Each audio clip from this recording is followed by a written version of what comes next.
চাচা, বাড়িঘর এত সাজানো কেন? আর হেনা কোথায়? চাচা, আমার হেনা কোথায়?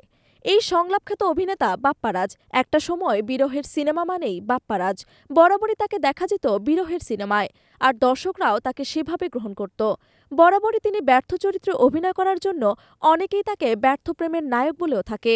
সম্প্রতি প্রেমের সমাধি সিনেমায় বাপ্পারাজের সেই সংলাপ নতুন করে আলোচনায় এসেছে।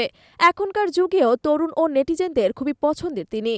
কারণ ওই প্রেমের সমাধি সিনেমায় বাপ্পারাজের সেই বিরহের সংলাপ ও দৃশ্য এখন উপভোগ করেন নেটিজেনরা। সে থেকে এখন আবার নতুন করে আলোচনায় এই নায়ক। দীর্ঘদিন ধরে অভিনয়ের বাইরে ছিলেন বাপ্পারাজ। প্রস্তাব পেলেও মনের মতো চরিত্রে না পাওয়ায় নাম লেখাননি কোনো সিনেমায়। ভক্তদের মনে প্রশ্ন, কবে ফিরছেন সিনেমায়? তিনি উত্তরে বলেন, একাধিক সিনেমার প্রস্তাব পেলেও মনের মতো চরিত্র না পাওয়ায় নাম লেখাননি কোনো সিনেমায়। তবে এই অভিনেতা ভক্তদের জন্য এবার সুখবর দিলেন। তিনি বলেন, রক্তঋণ নামে একটি ওয়েব সিরিজে অভিনয় করছেন তিনি, তবে এবার কোনো বিরহের সিনেমায় নয়।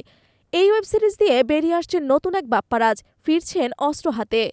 বাংলার দেবদাস তকমা পাওয়া নায়ককে অবশেষে দেখা মিলবে অ্যাকশন অবতারে। নতুন এই সিরিজের এক ঝলক ফেসবুকে নিজেই প্রকাশ করে জানিয়ে দিলেন ভক্তদের। পোস্ট করা সেই টিজারের শুরুতেই দেখা যায় একটি দরজা খুলে যায়।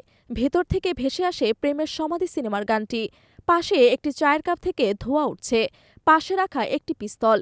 তিনি আরও বলেন, নতুন এই সিনেমা নিয়ে তিনি ব্যাপক আশাবাদী।